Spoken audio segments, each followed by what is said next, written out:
Assalamualaikum warahmatullahi wabarakatuh. Perkenalkan, nama saya Sugianti Slamet dari kelas B Pendidikan Biologi Fakultas Matematika dan Ilmu Pengetahuan Alam jurusan Biologi Universitas Negeri Gorontalo. Baiklah, pada kesempatan kali ini saya akan menjelaskan tentang karakterisasi bunga, rumus bunga, dan diagram pada bunga. Sebelumnya kita harus mengetahui tentang organ generatif pada bunga yang terbagi menjadi dua, yakni bunga sempurna dan bunga tidak sempurna. Nah, pada bunga sempurna saya memberikan contoh pada kembang sepatu atau hibiscus rosa, dan pada bunga tidak sempurna saya memberikan contoh bunga pepaya atau karisa papaya. Yang pertama yakni pada kembang sepatu. Nah, pada kembang sepatu ini termasuk bunga sempurna karena dia memiliki dua alat kelamin pada satu bunga sekaligus. Pada kembang sepatu ini terdapat tangkai bunga, kelopak bunga atau kaliks, mahkota bunga atau kolora, benang sari, putik, dan tangkai putik. Selanjutnya yakni pada bunga pepaya atau karisa papaya. Nah, pada bunga karisa papaya ini termasuk bunga yang tidak sempurna karena hanya memiliki satu alat kelamin. Nah, pada karisa papaya ini dia memiliki tangkai bunga, memiliki mahkota bunga atau kolora, memiliki alat kelamin putik atau alat kelamin jantan yang terdapat di dalamnya, dan memiliki kelopak bunga pada ujung. Selanjutnya kita masuk pada rumus bunga. Nah, sebelum menentukan rumus bunga, kita harus mengetahui tata letak kelamin pada bunga. Secara umum terbagi menjadi dua, yakni bunga uniseksual atau alat kelamin yang terpisah dari masing-masing bunga, dan bunga banci atau bunga hermafrodit yang memiliki dua alat kelamin pada satu bunga sekaligus. Yang kedua, kita harus menentukan simetri pada bunga yang dibagi menjadi tiga. Yang pertama simetri radial atau akinomor, yang kedua yakni simetri bilateral, dan yang ketiga yakni simetri tunggal atau zigomor. Cara ketiga untuk menentukan rumus pada bunga yakni menentukan simbol-simbol pada bunga. Yang pertama yakni untuk simbol pada kelopak atau kaliks kita beri simbol K.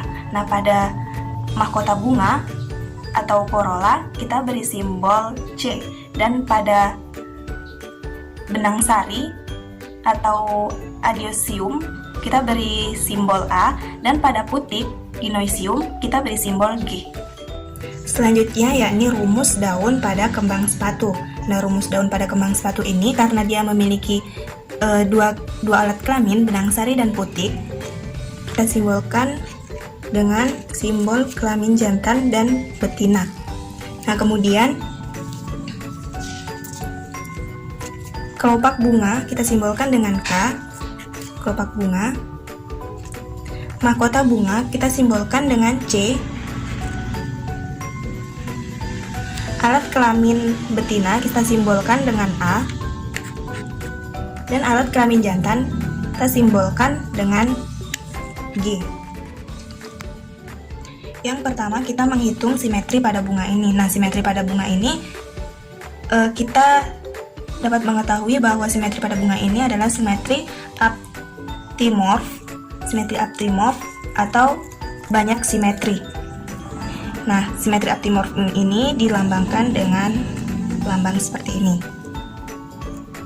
Selanjutnya kita menghitung kelopak bunga. Nah, kelopak bunga ini kita hitung. Pertama kita menghitung kaliks. Kita hitung 1, 2, 3, 4, 5, 6, 7. Terdapat 7 kaliks yang berpisah, dan terdapat epikaliks yang dilindungi oleh kaliks tersebut. Nah, kita hitung epikaliksnya 1, 2, 3, 4, 5. Nah, epikaliks terdapat 5.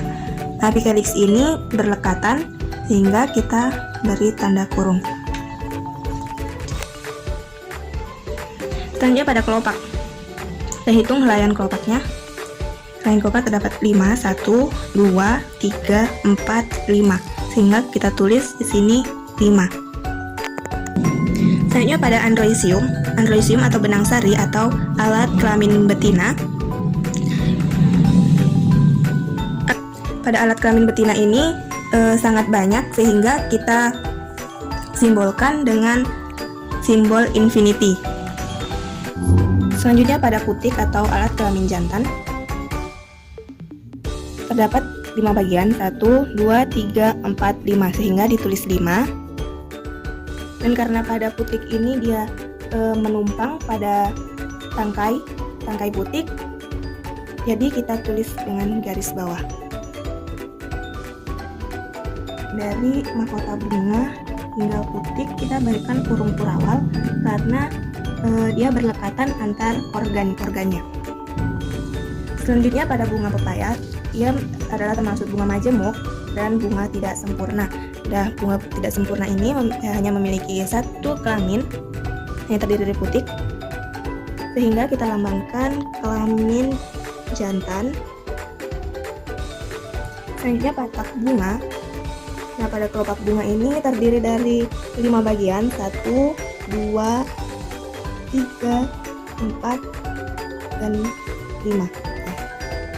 Tuliskan 5, kita taruh dalam kurung karena kelopak bunga ini berdekatan.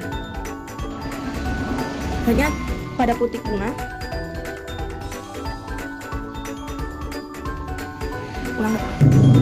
benang sarinya tidak dapat dihitung sehingga kita simbolkan dengan infinity.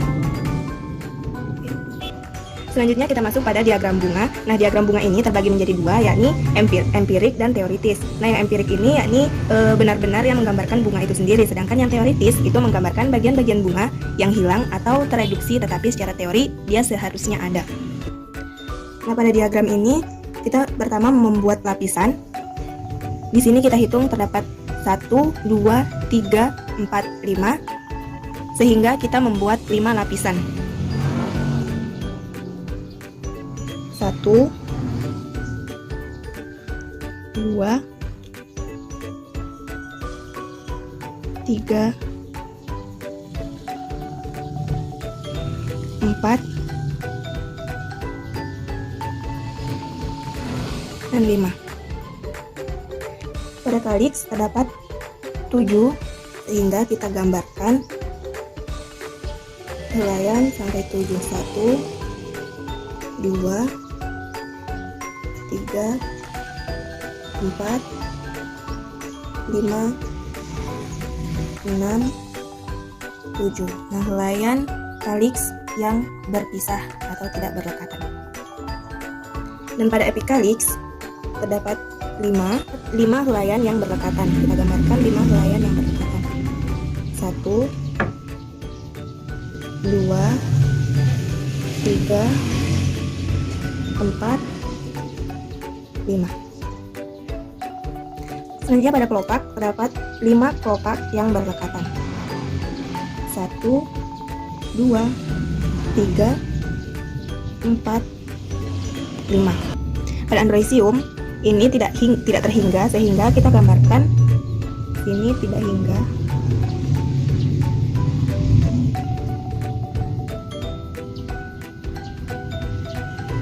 Semakin besar lapisan yang kita buat semakin banyak androisium. Pada androisium terdapat 5 sehingga kita gambarkan 5. 1, 2, 3, 4, 5. Karena berlekatan pada tiap organ sehingga kita beri sekat di antara ini dan kita beri sekat di antara garis mahkota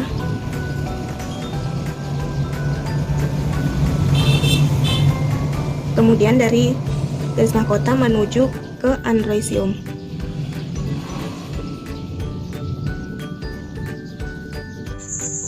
Ini adalah gambar dari diagram bunga pepaya. Diagram bunga pepaya ini sama dengan diagram yang sebelumnya, akan tetapi yang berbeda adalah lapisan pada bunga dikarenakan bunga ini hanya memiliki satu alat kelamin saja. Nah, itulah penjelasan dari karakterisasi bunga, rumus bunga, dan diagram bunga. Sekian dari saya, semoga bermanfaat ya teman-teman. Assalamualaikum warahmatullahi wabarakatuh.